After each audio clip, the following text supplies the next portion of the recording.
नमस्ते सदा वत्सले मातृभूमि। नमस्कार दोस्तों, मैं हूं नागेंद्र प्रताप सिंह और आप देख रहे हैं मेरा YouTube चैनल कानून फॉर ऑल, जहां पर हम विधि से संबंधित छोटी छोटी लेकिन मोटी बातों पर चर्चा और परिचर्चा करते हैं।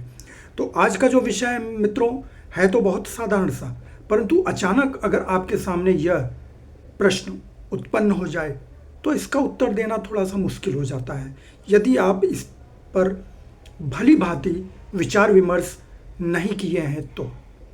अब ये जो प्रश्न है वो निगोशिएबल इंस्ट्रूमेंट्स एक्ट से संबंधित है।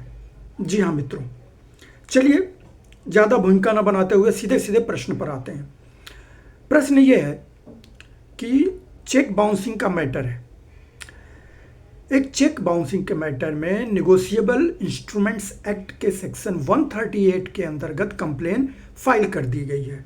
ठीक है, मजिस्ट्रेट ने, जाहिर है वो judicial magistrate first class court के सामने जाता है, मजिस्ट्रेट ने उसका कॉग्निजेंस ले लिया है, यानी कंप्लेंट एक्सेप्ट कर लिया है, प्रोसेस इशू हो गया है। अब इस प्रोसीडिंग के दौरान यदि कंप्लेनेंट की डेथ हो जाती है तो पहला सवाल कि इस कंप्लेंट का क्या होगा। दूसरा सवाल कि क्या कंप्लेनेंट के लीगल हेयर्स कंप्लेनेंट की डेथ के बाद उसके इस कंप्लेंट को आगे चला सकते हैं, प्रोसीडिंग पूरी कर सकते हैं और जिसने चेक बाउंस किया है उस व्यक्ति को सजा दिला सकते हैं या नहीं। प्रश्न बिल्कुल साधारण सा है। मान लीजिए रमेश और विनोद है। रमेश ने विनोद के साथ एक ट्रांजैक्शन किया।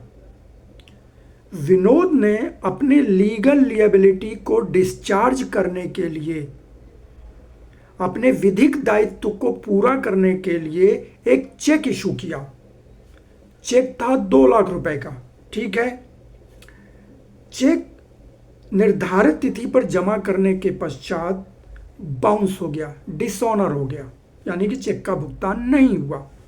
ठीक है, अब रमेश ने सबसे पहले निगोशिएबल इंस्ट्रूमेंट्स एक्ट के सेक्शन 138 के अंतर्गत जो प्रावधान दिए हैं उसको पूरा किया, यानी कि जो पहले चेक मिला था उसे चेक पर अंकित तारीख से 3 महीने के अंदर डिपॉजिट किया। पहला रूल पूरा हो गया। दूसरा, वो चेक डिसऑनर हुआ तो बैंक ने रमेश को बैंक मेमो दिया। अब रमेश ने बैंक मेमो मिलने की तारीख से 30 दिन के अंदर विनोद को लीगल नोटिस भेज दी, डिमांड नोटिस भेज दी सेक्शन 138 के अंतर्गत। तो ये दूसरा नियम पूरा हो गया। अब इसे रजिस्टर्ड पोस्ट एडी से भेजते हैं। ठीक है, अब रजिस्टर्ड पोस्ट एडी से भेजा गया, विनोद को वो प्राप्त हो गया। जिस दिन ये नोटिस विनोद को प्राप्त हुई उस तारीख से लेके 15 दिनों का वेट रमेश ने किया। ठीक, 15 दिन का वेट करने के बाद विनोद ने जब उसको पैसे नहीं दिए तब उसने अगले 30 दिनों में, यानी जिस दिन वो 15 दिन का वेटिंग पीरियड पूरा होता है, अगले 30 दिनों में उसने क्या हुआ, कंप्लेन फाइल कर दिया। तो इस तरह सेक्शन 138 के अंतर्गत दिए गए सारे प्रावधान पूरे हो गए और कंप्लेंट एक्सेप्ट हो गई। ठीक, प्रोसेस इशू हो गया। मजिस्ट्रेट ने प्रोसेस इशू कर दिया, ऑनरेबल मजिस्ट्रेट ने विनोद के विरुद्ध। प्रोसीडिंग आगे बढ़ गई। अब क्या हुआ कि इसी बीच रमेश की मृत्यु हो गई। अब सवाल यह है कि रमेश ने जो कंप्लेंट फाइल किया था विनोद के विरुद्ध उसका क्या होगा। क्या वो डिसमिस हो जाएगा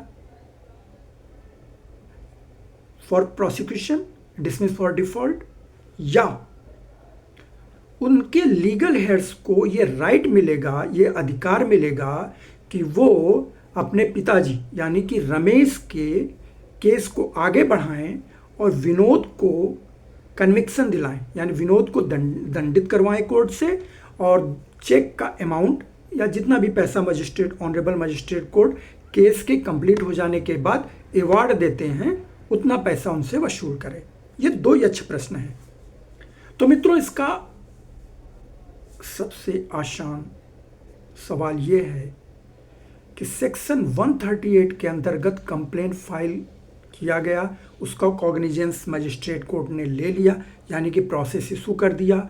इस दौरान यदि कंप्लेनेंट की मृत्यु हो जाती है तो जी हाँ, उनके लीगल हेयर्स को ये अधिकार बनता है कि वो कंप्लेनेंट के केस को आगे बढ़ाएं, उस प्रोसीडिंग को कंप्लीट करें और विनोद यानी कि जिसने चेक बाउंस कराया था उसको सजा दिलाएं और उससे वो धनराशि वसूल कर लें।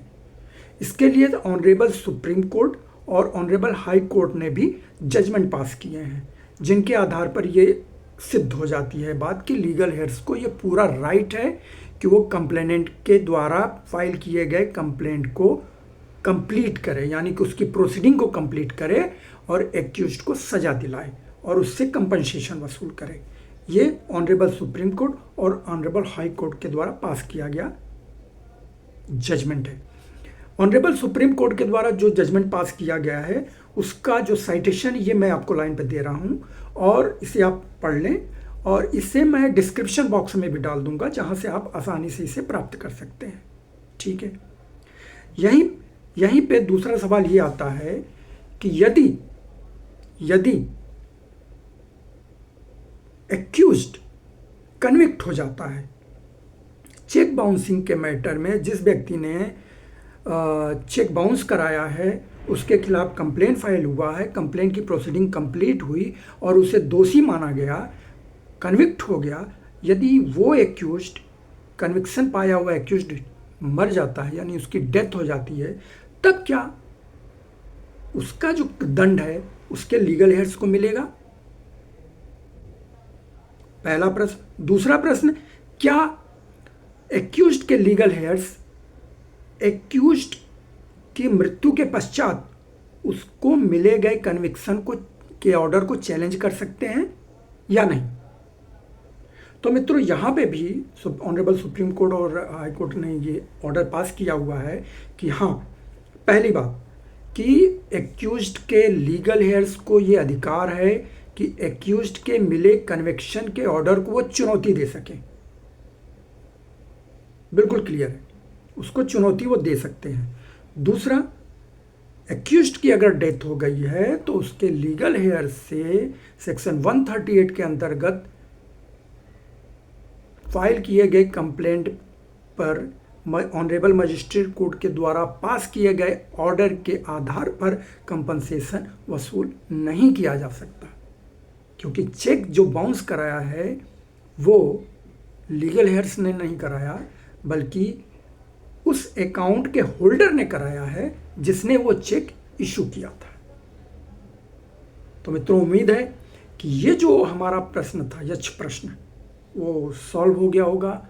और ऐसे ही प्रश्नों के साथ, ऐसे ही कुछ विधि की छोटी छोटी लेकिन मोटी बातों पर चर्चा और परिचर्चा करने के लिए हम अगले वीडियो में अवश्य मिलेंगे।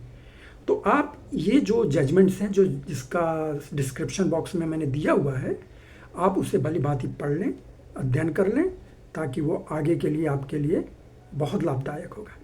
तब तक हंसते रहिए, मुस्कुराते रहिए। जय हिंद।